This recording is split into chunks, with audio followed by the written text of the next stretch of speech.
Alright, guys, so I just got done listening to the Love Symbol album. I really enjoyed this album, honestly, man. It was actually, pretty good. I definitely have to go back and re listen to the entire thing from beginning to end, though. I definitely will. But I'd say, for like the most part, this album, I feel like I liked it a little bit more than Diamonds and Pearls. Like, the thing about Diamonds and Pearls, though, is like the songs on this album were just like, boom, like you just felt them, like Diamonds and Pearls, for example. Like that song, the first time I heard that one, well, maybe not the first time, but like every time I go back and listen to this song, it's just like, sheesh, like wow.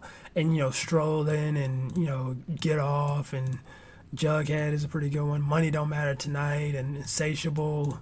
Like those songs just like are solidified classics in my eyes. But honestly, this album definitely has something to prove. I did like how experimental he, once again came with it, kind of like mixing different genres once again. This time, like it had more of like a jazzy, I want to say more of like a jazzy kind of just fast paced, almost chaotic sounding, if that makes any sense, type of feel to it.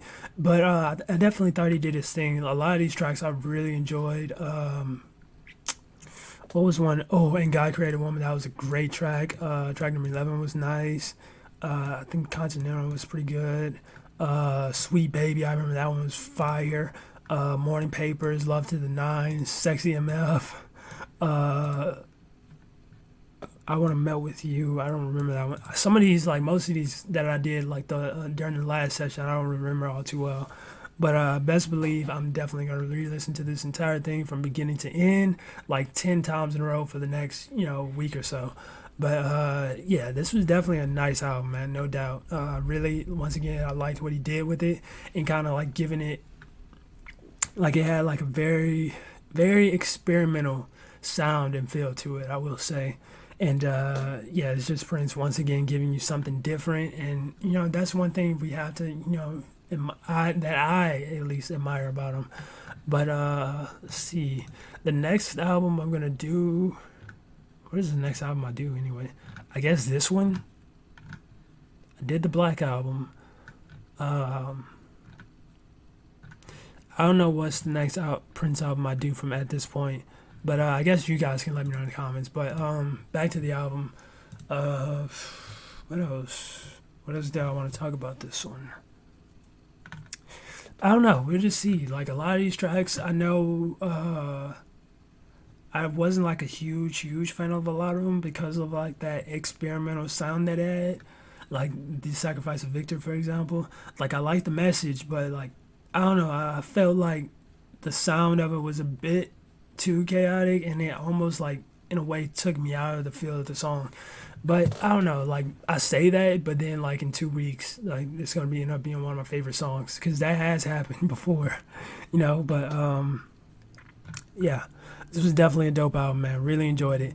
I might put this one above Diamonds and Pearls simply because I feel like overall this album definitely had more variety and it had more weight to it than Diamonds and Pearls, to say the least, because like this is like an 18 track album, whereas Diamonds and Pearls was what, like 10, 13. Okay, so like five more songs, so that's like a whole, what I'm saying, like that's a lot more weight to it than Diamonds and Pearls. But thought he did his thing, man. No doubt, man. And I definitely have to 100% listen to the B-sides to these songs, to the singles. Seven, what are the B-sides to it? Acoustic 7-inch version. Okay, so this one doesn't really have any B-sides that are new songs. What about this one? Does this one have any B-sides? To Whom It May Concern. Alright, so that's one. What about Sexy... Oh, wait. Morning Papers. I gotta check that one, too. Look at... Oh, wait. Strolling.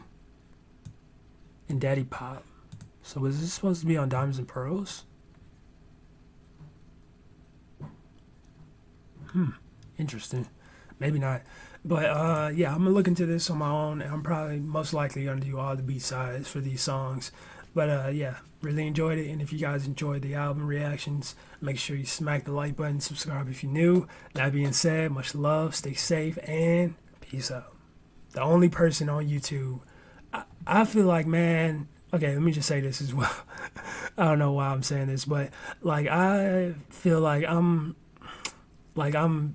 really one of the only people who are like truly giving justice to Prince's music and like cuz like I don't know why like he doesn't really get a lot of. I guess it could be because of the whole the label Warner Brothers, you know what I'm saying? Like you try to upload anything remotely related to Prince, like it instantly gets blocked.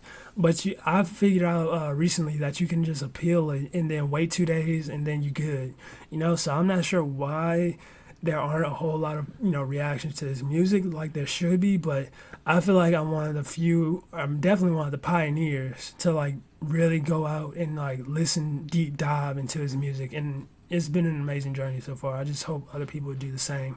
And I've noticed a bit more, reactions to his music than, the normal Purple Rain or When Doves Cry, Little Red Corvette. I've definitely noticed a bit more reactions to, just some of his not so well known songs. But yeah, I don't know why I wanted to mention that, but if you guys enjoyed the reaction, make sure you smack the like button, subscribe if you're new.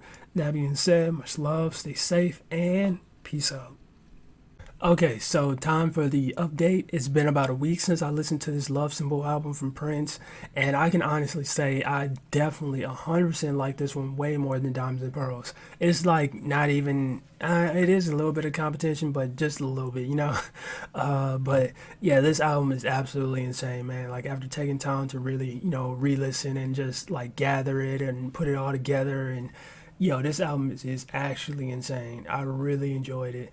Like that's the one thing I love, like just going back and re-listening to tracks from him and his music because like it gives you a whole almost different perspective on like on how it sounds, especially when I'm not doing it through, headphones and I can listen to it through speakers and really hear how the sound, like all the intricate designs about the sound. Like you hear like the small things, That's another thing I really noticed listening to a lot of his music with like speakers or different like, headphones or whatnot.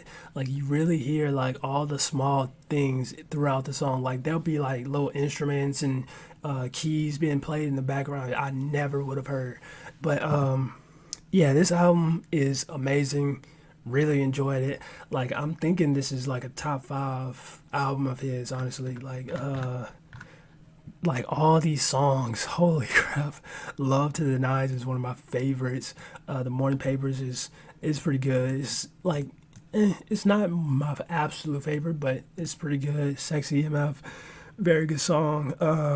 My Name is Prince, very funky, different, kind of sets the mood for the first, I want to say the first half of the album, or like some of the songs on the album. Not really though, because like it's so mixed, this album. Like it's a lot of different genres, a lot of different sounds, and a lot of experimenting going on, if I should say. But yeah, this entire album absolutely insane. I kind of wish that the segues weren't a thing. Like I've never really been a fan of like intermissions on albums. Like I get the whole idea behind them, but I rather have like an actual song there. But it's cool, because this album is a pretty massive album. But yeah, this album is beautiful, man. God Created Woman, absolutely beautiful track. 3 Chainz of Gold, absolutely insane track. Just like just the feel and the power behind that song is insane. Also, the story, the kind of context in that song also is very, very, very intriguing. And yeah, this entire album is just littered with amazing, beautiful tracks. Sweet Baby, another amazing track. Track number 11, DU, absolutely beautiful track right there. And yeah, like I said before, I've definitely grown to admire, his slower tracks as well, as much as like the funkier, tracks, probably even more so, because like his slow tracks, in my opinion, are just like on a whole nother level. Like I have yet to hear another artist, who can kind of make slow jams like he can. Like It is insane. And then like his lyrics as well are just so like I don't think I've heard another artist like once again to like really make lyrics the way he does. Like he'll say some like he can say the most poetic yet strange, things that I've ever heard. But it's like super like poetic in a way and just like I don't know the right word to really describe it. It's like different and like wild or something. I don't know like how to really describe it. Like his writing, the way he wrote songs is just something. It's crazy, but yeah, definitely enjoyed this album a lot. Really enjoy it. I'm trying to think like is this like a top five? It might be honestly. Hold on, let me look at his studio albums just so I can kind of get a perspective view on this whole thing. Um, Discography. All right, so here we go. All right. So what would I put above this one? Uh, I would definitely put Love Sexy above it. Sign of Times, of course. Uh, Free Bridge, no. Batman, I don't think so. Um, I've actually, another thing too. Like I've really been re-listening to Purple Rain a lot, pretty recently, like heavy, and like I've definitely gained a new kind of respect for the album that I definitely kind of forgot, or not forgot, but one that kind of faded away. Like this album, like just really listening to these songs again, really reminded me of the first time I heard that album and like the impact it had. Like I went out, bought a whole poster, shirts. That was a huge album. Even though I like wasn't alive for the time that or the initial impact that it had, like just hearing it again for the first time, not first time, but just really listening to it, definitely brought a new perspective of that album to me. Um, I don't know. I feel like this could potentially be a top five Prince album. I don't know. I'd have to go back to my list and like really revise that. But other than that, I feel like this could be easily a top five. But yeah, I guess that was like my update on that whole thing. My experience with that album. Absolutely beautiful album, man. The Love Symbol album. And let's see. I guess the next album, I'm kind of like debating on what's the next album I do. I guess it's gonna be this one, but um, the reviews, it's kind of got me a little bit worried. But I don't know, man. I honestly don't know. And also another thing, I was like looking at like a couple days ago. I was just looking, going through all the albums that he has, and just like half of these I haven't even seen. Like this Girl Six. This is a part of a soundtrack for a film that Spike Lee made. Like looking at the album covers and everything, it's like sheesh. Oh, I might do this one honestly next. The Vault Old Friends for Sale album. Apparently, like they remixed a lot of these songs and like they take away from the original quality that the songs had. So maybe I'll do like some of the original versions of these songs or something. I don't know, but I might do that one. Um, I was looking at these and I'm just getting carried away. But yeah, I really enjoyed it, the album. And if you guys enjoyed the reactions, make sure you smack the like button, subscribe if you're new. That being said, much love, stay safe, and peace out.